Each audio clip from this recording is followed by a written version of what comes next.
ॐ गजाननं भूतगणादिसेवितं कपितजम्बुफलचारुभक्षणम् उमासुतं शोकविनाशकारकं नमामि विघ्नेश्वरपादपङ्कजम्। ॐ वक्रतुण्डमहाकाय सूर्यकोटिसम्प्रभ निर्विघ्नं कुरु मे देव सर्वकार्येषु सर्वदा। ॐ अतुलितबलधामं नमामि हें शैलावदेहं नमामि धनुजवनकृशानं नमामि ज्ञानिनामग्रगण्यं नमामि सकलगुणनिधानं नमामि वानराणामधीशं नमामि रघुपतिप्रियभक्तं नमामि ॐ वातजातं नमामि। ॐ श्रीरामचन्द्राय नमः। ॐ श्रीरामभद्राय नमः। ओम श्री सीतारामाय नमः। ओम जय शंकर जय पार्वती जय। ओम हे प्रभु कल्याण करो कल्याण करो कल्याण करो प्रभु। ओम शांतम शांत सनातन अप्रमेय निष्पाप मोक्ष रूप परम शांति देने वाले ब्रह्मा शंभु और शेष जी से निरंतर सेवित वेदांत के द्वारा जानने योग्य सर्वव्यापक देवताओं में सबसे बड़े माया से मनुष्य रूप में दिखने वाले समस्त पापों को हरने वाले करुणा की खान रघुकुल में श्रेष्ठ तथा राजाओं के शिरोमणि राम कहलाने वाले जगदीश्वर की मैं वंदना करता हूँ। हे रघुनाथ जी, मैं सत्य कहता हूँ और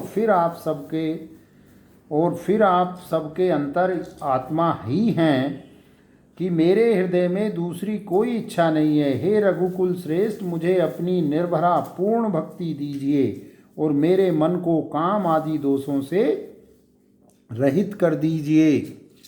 अतुलित बल के धाम सोने के पर्वत सुमेरु के समान कांति युक्त शरीर वाले दैत्य रूपी वन को ध्वंस करने के लिए अग्नि रूप ज्ञानियों में अग्रगण्य संपूर्ण गुणों के निधान वानरों के स्वामी श्री रघुनाथ जी के प्रिय भक्त पवन पुत्र श्री हनुमान जी को मैं प्रणाम करता हूँ। जय सिया राम जय सिया राम। जामवान के सुंदर वचन सुनकर हनुमान जी के हृदय को बहुत ही भाए। वे बोले, हे भाई, तुम लोग दुख सहकर कंदमूल फल खाकर तब तक मेरी राह देखना जब तक मैं सीता जी को देखकर न आऊं।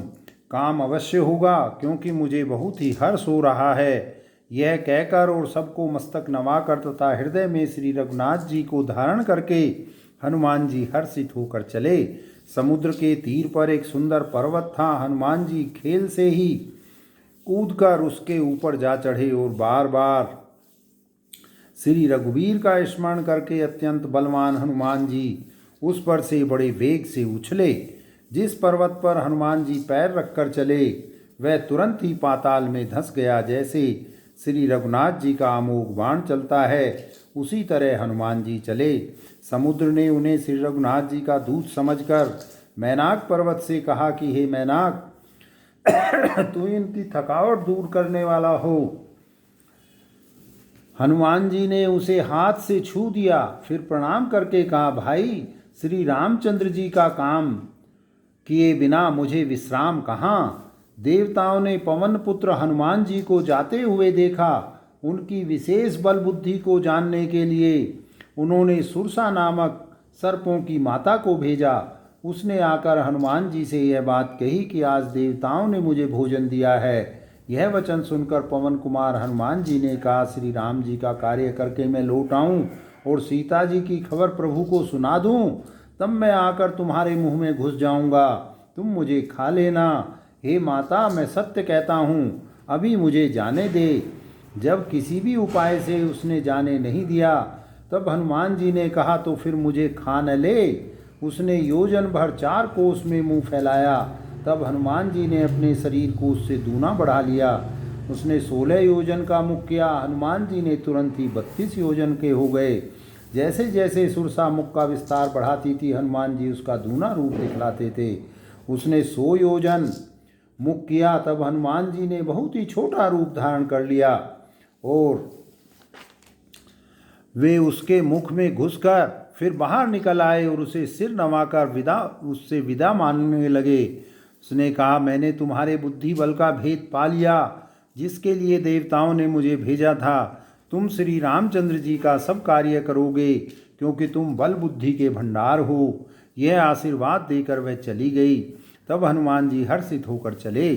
समुद्र में एक राक्षसी रहती थी। वह माया करके आकाश में उड़ते हुए पक्षियों को पकड़ लेती थी। आकाश में जो जीव जंतु उड़ा करते थे, वह जल में उनकी परछाई देखकर उस परछाई को पकड़ लेती थी, जिससे वे उड़ नहीं सकते थे और जल में गिर पड़ते थे।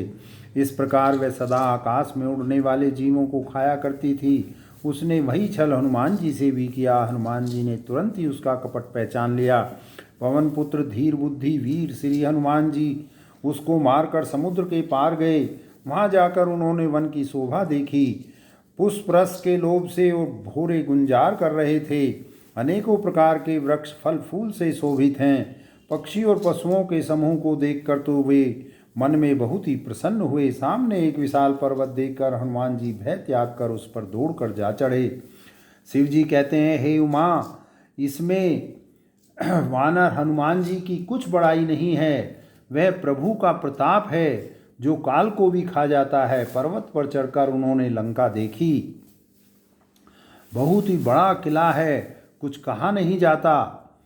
वह अत्यंत ऊंचा है, उसके चारों ओर समुद्र है। सोने के परकोटे का परम प्रकाश हो रहा है। विचित्र मणियों से जड़ा हुआ सोने का परकोटा है। उसके अंदर बहुत से सुंदर सुंदर घर हैं, चौराहे, बाजार, सुंदर मार्ग और गलियां हैं।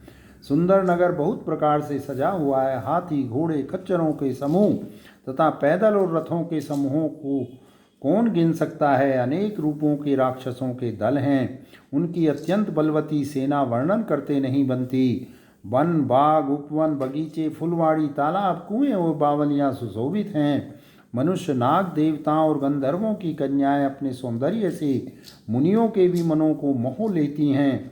कहीं पर्वत के समान विशाल शरीर वाले बड़े ही बलवान मल्ल गरज रहे हैं। वे अनेकों अखाड़ों में बहुत प्रकार से भिड़ते और एक दूसरे को ललकारते हैं। भयंकर शरीर वाले करोड़ों योद्धा यत्न करके बड़ी सावधानी से नगर की चारों दिशाओं में रखवाली करते हैं। कई दुष्ट राक्षस भैंसों, मनुष्यों, गायों, गधों और बकरों को खा रहे हैं।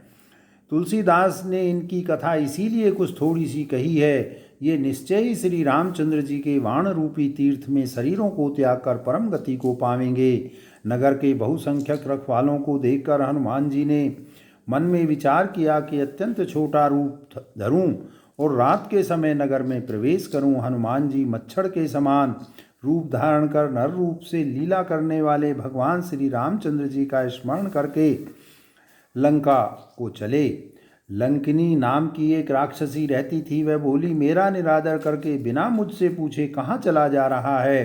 हे मूर्ख, तूने मेरा भेद नहीं जाना। जहाँ तक जितने चोर हैं वे सब मेरे आहार हैं। महाकपि हनुमान जी ने उसे एक घूंसा मारा, जिससे वह खून की उल्टी करती हुई पृथ्वी पर लुढ़क पड़ी। वह लंकिनी फिर अपने को संभाल कर उठी और डर के मारे हाथ जोड़कर विनती करने लगी। वह बोली कि रावण को जब ब्रह्मा जी ने वर दिया था, तब चलते समय उन्होंने मुझे राक्षसों के विनाश की यह पहचान बता दी थी कि जब तू बंदर के मारने से व्याकुल हो जाए, तब तू राक्षसों का संहार हुआ जान लेना। हे तात, मेरे बड़े पुण्य हैं जो मैं श्री रामचंद्र जी के दूत आपको नेत्रों से देख पाई। हे तात, स्वर्ग और मोक्ष के सब सुखों को तराजू के एक पलड़े में रखा जाए तो भी वे सब मिलकर दूसरे पलड़े पर रखे हुए उस सुख के बराबर नहीं हो सकते जो क्षण मात्र के सत्संग से होता है। अयोध्यापुरी के राजा श्री रघुनाथ जी को हृदय में रखे हुए नगर में प्रवेश करके सब काम कीजिए। उसके लिए वे समृद्ध हो जाता है। शत्रु मित्रता करने लगते हैं। समुद्र गाय के खुर के बराबर हो जाता है। अग्नि में शीतलता आ जाती है। और हे गरुड़ जी, सुमेरु पर्वत उसके लिए रज के समान हो जाता है, जिसे श्री रामचंद्र जी ने एक बार कृपा करके देख लिया। तब हनुमान जी ने बहुत ही छोटा रूप धारण किया और भगवान का स्मरण करके नगर में प्रवेश किया। उन्होंने एक एक महल की खोज की, जहाँ तहाँ असंख्य योद्धा देखे। फिर वे रावण के महल में गए। वह अत्यंत विचित्र था, जिसका वर्णन नहीं हो सकता। हनुमान जी ने उस रावण को शयन किए देखा। परंतु महल में जानकी जी नहीं दिखाई दी। फिर एक सुंदर महल दिखाई दिया। वहाँ उसमें भगवान का एक अलग मंदिर बना हुआ था। वह महल श्री राम जी के आयुध धनुष बाण के चिन्हों से अंकित था। उसकी शोभा वर्णन नहीं की जा सकती। वहाँ नवीन नवीन तुलसी के वृक्ष समूह को देखकर कपिराज श्री हनुमान जी हर्षित हुए। जय सिया राम, जय सिया राम, जय सिया राम। लंका तो राक्षसों के समूह का निवास स्थान है, यहाँ सज्जन का निवास कहाँ से हुआ? हनुमान जी मन में इस प्रकार तर्क करने लगे। उसी समय विभीषण जी जगे।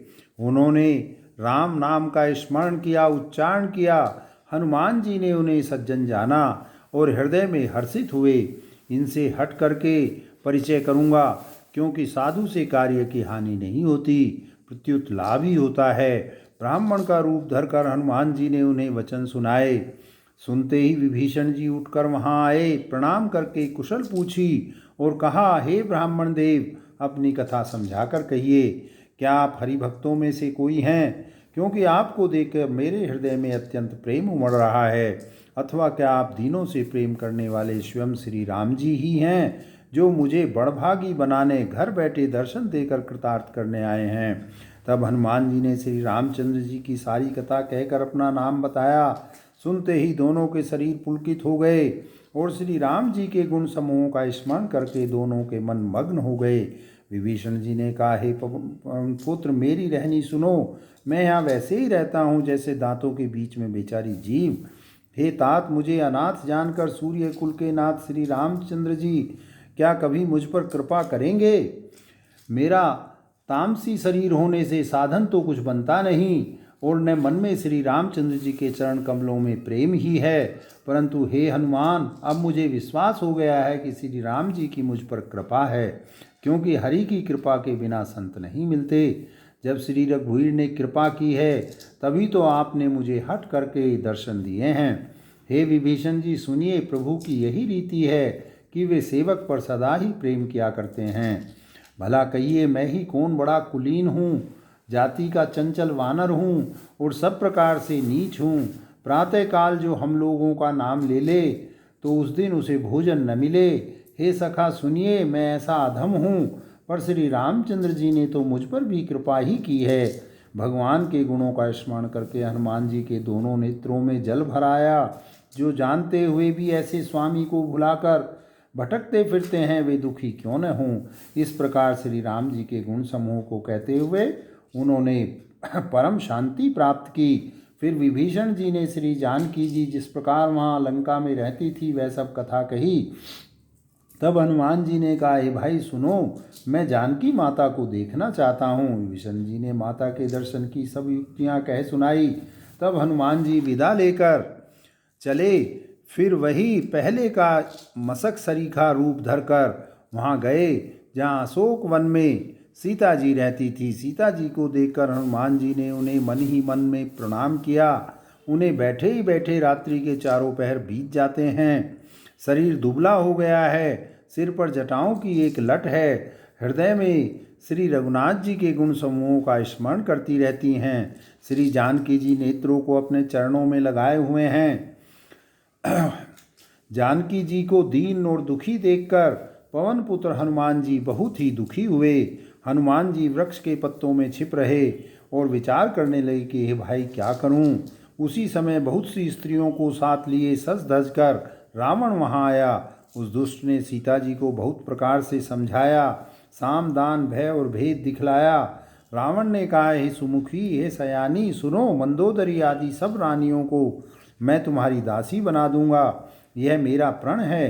तुम एक बार मेरी ओर देखो तो सही। अपने परम स्नेही कौशलाधीश श्री रामचंद्र जी का स्मरण करके जानकी जी तिनके की आड़ करके कहने लगी, हे दशमुख सुन, जुगनों के प्रकाश से कभी कमलनी खिल सकती है। जानकी जी फिर कहती हैं, तू ऐसा ही मन में समझ ले। रे दुष्ट, तुझे श्री रघुवीर के बाण की खबर नहीं है। रे पापी, तू मुझे सूने में हर लाया है। रे अधम निर्लज्ज, तुझे लज्जा नहीं आती। अपने को जुगनू के समान और रामचंद्र जी को सूर्य के समान सुनकर और सीता जी के कठोर वचनों को सुनकर रावण तलवार निकालकर बड़े गुस्से में आकर बोला, सीता, तूने मेरा अपमान किया है, मैं तेरा सिर इस कठोर कृपाण से काट डालूंगा, नहीं तो जल्दी मेरी बात मान ले। हे सुमुखी, नहीं तो जीवन से हाथ धोना पड़ेगा। सीता जी ने कहा, हे दशग्रीव, प्रभु की भुजा जो श्याम कमल की माला के समान सुंदर और हाथी की सूंड के समान पुष्ट तथा विशाल है, या तो वह भुजा ही मेरे कंठ में पड़ेगी या तेरी भयानक तलवार ही। रे सठ सुन, यही मेरा सच्चा प्रण है। सीता जी कहती हैं, हे चंद्रहास, हे तलवार, श्री रघुनाथ जी के विरह की अग्नि से उत्पन्न मेरी बड़ी भारी जलन को तू हर ले। हे तलवार, तू शीतल, तीव्र और श्रेष्ठ धारा बहाती है, तू मेरे दुख के बोझ को हर ले। सीता जी के वचन सुनते ही वह मारने दौड़ा। तब मैं दानव की पुत्री मंदोदरी ने नीति कहकर उसे समझाया। तब रावण ने सब राक्षसियों को बुलाकर कहा कि जाकर सीता को बहुत प्रकार से भय दिखलाओ। जय सिया राम, जय सिया राम, जय सिया राम। यदि महीने भर में यह कहा न माने तो मैं इसे तलवार निकाल कर मार डालूंगा। रावण घर चला गया। यहाँ राक्षसियों के समूह बहुत से बुरे रूप धरकर सीता जी को भय दिखलाने लगे। उनमें एक तृष्टा नाम की राक्षसी थी। उसकी श्री रामचंद्र जी के चरणों में प्रीति थी और वह विवेक ज्ञान में निपुण थी। उसने सबों को बुलाकर अपना स्वप्न सुनाया और कहा, सीता जी की सेवा करके अपना कल्याण कर लो। स्वप्न में मैंने देखा है कि एक बंदर ने लंका जला दी है। राक्षसों की सारी सेना मार डाली गई। रावण नंगा है और गधे पर सवार है। उसके सिर मुड़े हुए हैं, 20 भुजाएं कटी हुई हैं। इस प्रकार से वह दक्षिण यमपुरी की दिशा को जा रहा है और मानव लंका विभीषण ने पाई है। नगर में श्री रामचंद्र जी की दुहाई फिर गई। तब प्रभु ने सीता जी को बुला भेजा। मैं पुकार कर कहती हूँ कि यह स्वप्न कुछ ही दिनों बाद सत्य होकर रहेगा। उसके वचन सुनकर वे सब राक्षसियाँ डर गई और जानकी जी के चरणों पर गिर पड़ीं। तब इसके बाद वे सब जहाँ तहाँ चली गईं। सीता जी मन में सोच करने लगी कि 1 महीना बीत जाने पर नीच राक्षस रावण मुझे मारेगा। सीता जी हाथ जोड़कर तृष्णा से बोली, हे माता, तू मेरी विपत्ति की संगिनी है। जल्दी कोई ऐसा उपाय कर जिससे मैं शरीर छोड़ सकूं। विरह असह्य हो चला है, अब यह सहा नहीं जाता। काठ लाकर चिता बनाकर सजा दे। हे माता, फिर उसमें आग लगा दे। हे सयानी, तू मेरी प्रीति को सत्य कर दे।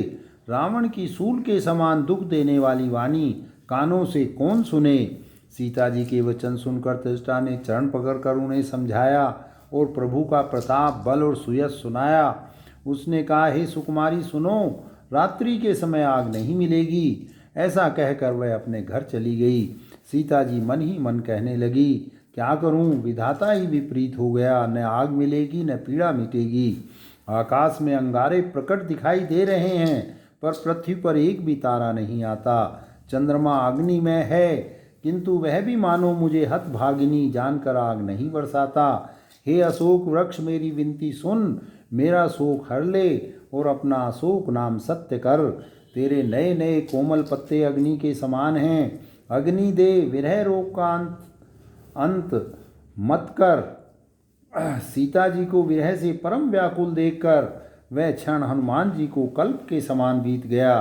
तब हनुमान जी ने हृदय में विचार कर सीता जी के सामने अंगूठी डाल दी। मानो अशोक वृक्ष ने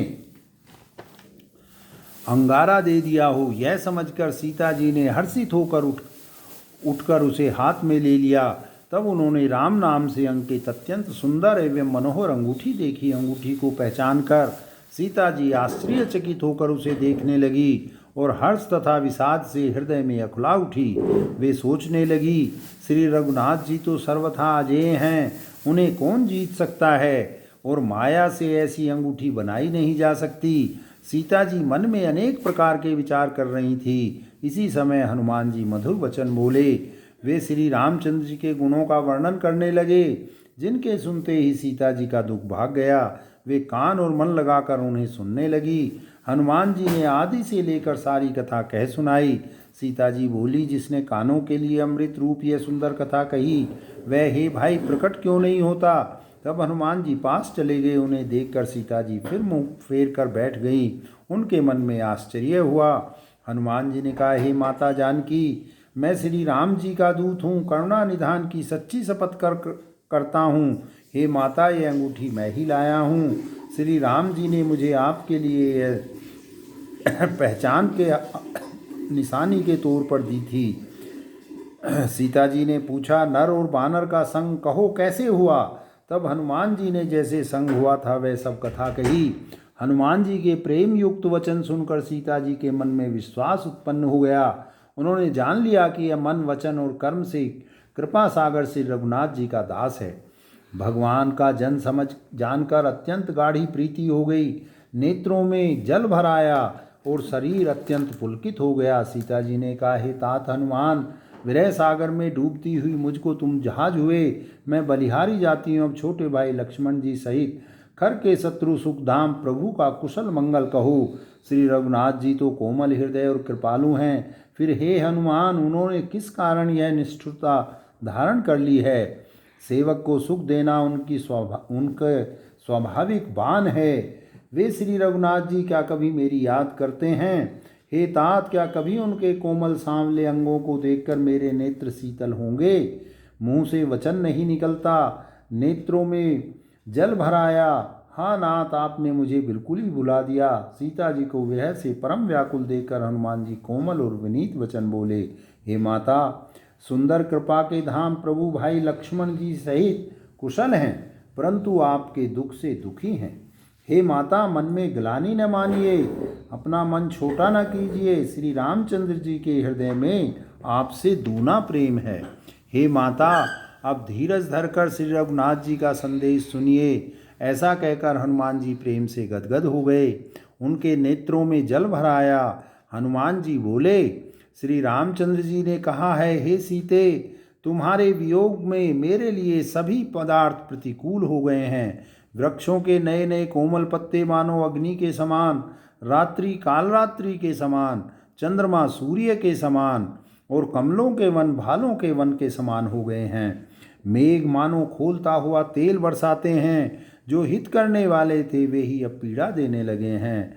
त्रिविध शीतल मंद सुगंध वायु सांप के श्वास के समान जहरीली और गर्म हो गई है। मन का दुख कह डालने से भी कुछ घट जाता है, पर कहूँ किससे? यह दुख कोई जानता नहीं। हे प्रिय, मेरे और तेरे प्रेम का तत्व एक मेरा मन ही जानता है, और वह मन सदा तेरे ही पास रहता है। बस मेरे प्रेम का सार इतने में ही समझ ले।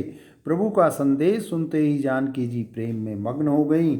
उन्हें शरीर की सुध न रही। हनुमान जी ने कहा, हे माता, हृदय में धैर्य धारण करो और सेवकों को सुख देने वाले श्री राम जी का स्मरण करो। श्री रघुनाथ जी की प्रभुता को हृदय में लाओ और मेरे वचन सुनकर कायरता छोड़ दो। राक्षसों के समूह पतंगों के समान और श्री रघुनाथ जी के बाण अग्नि के समान हैं। हे माता, हृदय में धैर्य धारण करो और राक्षसों को जला ही समझो। श्री रामचंद्र जी ने यदि खबर पाई होती तो वे विलंब न करते। हे जानकी जी, राम बाण रूपी सूर्य के उदय होने पर राक्षसों की सेना रूपी अंधकार कहाँ रह सकता है? हे माता, मैं आपको अभी यहाँ से लिवा जाऊँ, पर श्री रामचंद्र जी की शपथ है, मुझे प्रभु की आज्ञा नहीं है। अतः हे माता, कुछ दिन और धीरज धरो। श्री रामचंद्र जी वानरों सहित यहाँ आवेंगे और राक्षसों को मारकर आपको ले जाएंगे। नारद आदि तीनों लोकों में उनका यश गावेंगे। सीता जी ने कहा, हे पुत्र, सब वानर तुम्हारे ही समान हैं, नन्हे नन्हे से होंगे। राक्षस तो बड़े बलवान योद्धा हैं। अतः मेरे हृदय में बड़ा भारी संदेह होता है। यह सुनकर हनुमान जी ने अपना शरीर प्रकट किया। सोने के पर्वत के आकार का शरीर था, जो युद्ध में शत्रुओं के हृदय में भय उत्पन्न करने वाला अत्यंत बलवान और वीर था। तब उसे देखकर सीता जी के मन में विश्वास हुआ। हनुमान जी ने फिर छोटा रूप धारण कर लिया। हे माता सुनो, वानरों में बहुत बल बुद्धि नहीं होती, परंतु प्रभु के प्रताप से बहुत छोटा सर्प भी गरुड़ को खा सकता है। भक्ति, प्रताप, तेज और बल से सनी हुई हनुमान जी की वाणी सुनकर सीता जी के मन में संतोष हुआ। उन्होंने श्री राम जी के प्रिय जानकर हनुमान जी को आशीर्वाद दिया कि हे तात, तुम बल और शील के निधान हो। हे पुत्र, तुम अजर अमर रहो और गुणों के खजाने हो। श्री रघुनाथ जी तुम पर बहुत कृपा करें, प्रभु कृपा करें। ऐसा कानों से सुनते ही हनुमान जी पूर्ण प्रेम में मग्न हो गए। हनुमान जी ने बार बार सीता जी के चरणों में सिर नवाया और फिर हाथ जोड़कर कहा, हे माता, अब मैं कृतार्थ हो गया। आपका आशीर्वाद अमोघ है, अचूक है, यह बात प्रसिद्ध है। हे माता सुनो, सुंदर फल वाले वृक्षों को देखकर मुझे बड़ी ही भूख लगाई है।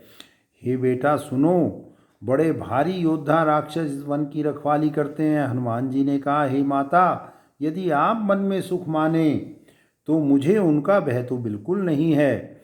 हनुमान जी को बुद्धि और बल में निपुण देखकर जानकी जी ने कहा, जाओ हे तात, श्री रघुनाथ जी के चरणों को हृदय में धारण करके मीठे फल खाओ।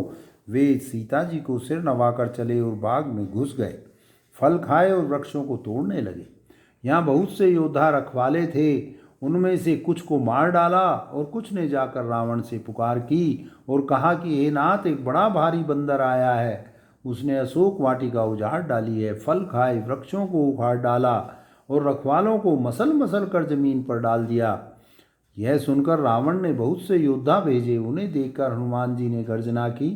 हनुमान जी ने सब राक्षसों को मार डाला। कुछ जो अधमरे थे चिल्लाते हुए गए। फिर रावण ने अक्षय कुमार को भेजा। वह असंख्य श्रेष्ठ योद्धाओं को साथ लेकर चला। उसे आते देखकर हनुमान जी ने एक वृक्ष हाथ में लेकर ललकारा और उसे मारकर महाध्वनि से गर्जना की। उन्होंने सेना में कुछ को मार डाला और कुछ को मसल डाला और कुछ को पकड़ पकड़ कर धूल में मिला दिया।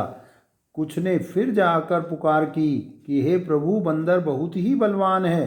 पुत्र का वध सुनकर रावण क्रोधित हो उठा और उसने अपने जेठे पुत्र बलवान मेघनाथ को भेजा। उससे कहा कि हे पुत्र, मारना नहीं, उसे बांध लाना। उस बंदर को देखा जाए कि कहाँ का है। इंद्र को जीतने वाला अतुलनीय योद्धा मेघनाथ चला। भाई का मारा जाना सुन उसे क्रोध हो आया। हनुमान जी ने देखा कि अब की भयानक योद्धा आया है। तब वे कटकटाकर गरजे और दौड़े। उन्होंने एक बहुत बड़ा वृक्ष उखाड़ लिया और उसके प्रहार से लंकेश्वर रावण के पुत्र मेघनाथ को बिना रथ का कर दिया। रथ को तोड़कर उसे नीचे पटक दिया। उसके साथ जो बड़े बड़े योद्धा थे उनको पकड़ पकड़ कर हनुमान जी अपने शरीर से मसलने लगे। उन सबको मारकर फिर मेघनाथ से लड़ने लगे। लड़ते हुए वे ऐसे मालूम होते थे मानो दो गजराज भिड़ गए हों। हनुमान जी उसे घूंसा मारकर वृक्ष पर जा चढ़े। उसको क्षण भर के लिए मूर्छा आ गई। फिर उठकर उसने बहुत माया रची, परंतु पवन के पुत्र उससे जीते नहीं जाते। अंत में उसने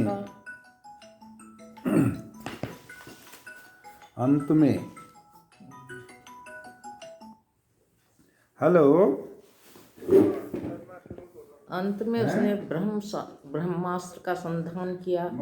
तब हनुमान जी ने अपने मन में विचार किया कि यदि ब्रह्मास्त्र को नहीं मानता हूँ तो उसकी अपार महिमा मिट जाएगी। उसने हनुमान जी को ब्रह्म बाण मारा, जिसके लगते ही वे वृक्ष से नीचे गिर पड़े। परंतु गिरते समय भी उन्होंने बहुत सी सेना मार डाली। जब उसने देखा कि हनुमान जी मूर्छित हो गए हैं, तब वह उनको नागपाश से बांध कर ले गया। शिव जी कहते हैं, हे भवानी सुनो, जिनका नाम जप कर ज्ञानी मनुष्य संसार के बंधन को काट डालते हैं, उनका दूत कहीं बंधन में आ सकता है, किंतु प्रभु के कार्य के लिए हनुमान जी ने स्वयं अपने को बंधा लिया। बंदर का बांधा जाना सुनकर राक्षस दौड़े और कौतुक के लिए सब सभा में आए। हनुमान जी ने जाकर रावण की सभा देखी। उसकी अत्यंत प्रभुता कुछ कही नहीं जाती। देवता और दिक्पाल हाथ जोड़े बड़ी नम्रता के साथ भयभीत हुए। सब रावण की भौ ताक रहे हैं, उसका रुख देख रहे हैं। उसका ऐसा प्रताप देखकर भी हनुमान जी के मन में जरा भी डर नहीं हुआ। वे ऐसे निशंक खड़े हैं जैसे सर्पों के समूह में गरुड़ निशंक रहते हैं। हनुमान जी को देखकर रावण दुर्वचन कहता हुआ खूब हंसा। फिर पुत्रवध का स्मरण किया तो उसके हृदय में विषाद उत्पन्न हो गया। लंकापति रावण ने कहा, रे वानर, तू कौन है? किसके बल पर तूने वन को उजाड़ कर नष्ट कर डाला? क्या तूने कभी मुझे कानों से नहीं सुना? रे शठ, मैं तुझे अत्यंत निशंक देख रहा हूँ। तूने किस अपराध से राक्षसों को मारा? हे मूर्ख, बता, क्या तुझे प्राण जाने का भय नहीं है? हनुमान जी ने कहा, हे रावण, सुन।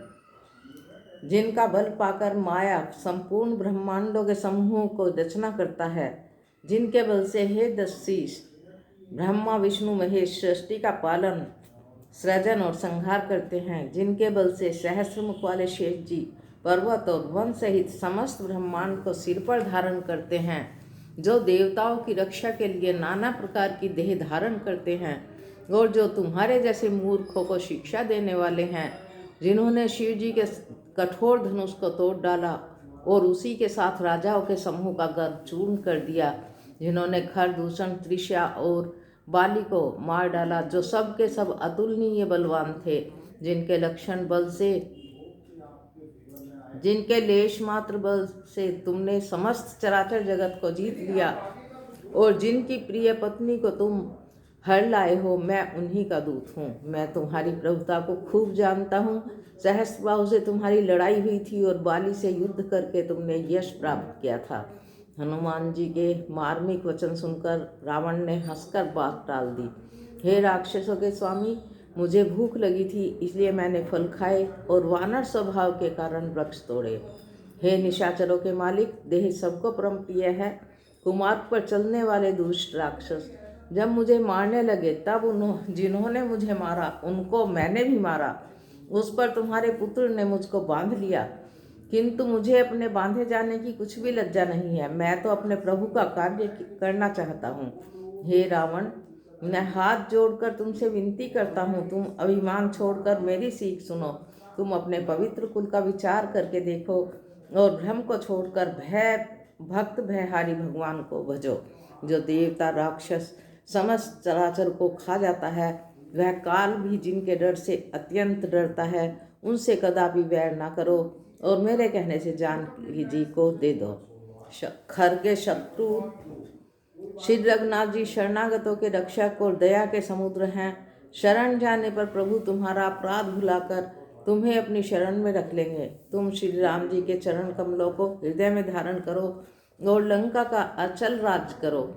ऋषि पुलस्त्य जी का यश निर्मल चंद्रमा के समान है, उस चंद्रमा में तुम कलंक ना बनो। राम नाम के बिना वाणी शोभा नहीं पाती। मदमोह को छोड़ विचार कर देखो। हे देवताओं के शत्रु, सब गहनों से सजी हुई सुंदरी स्त्री भी कपड़ों के बिना शोभा नहीं पाती।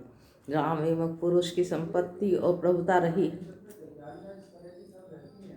हुई भी चली जाती है और उसका पाना न पाने के समान है, किंतु नदियों के मूल में कोई जल स्रोत नहीं है, अर्थात जिनके केवल बरसात का ही आसरा है, वे वर्षा बीत जाने पर फिर तुरंत सूख जाती हैं। हे रावण, सुनो, मैं प्रतिज्ञा करके कहता हूँ कि राम विमुख की रक्षा करने वाला कोई भी नहीं है। हजारों शंकर, विष्णु और ब्रह्मा भी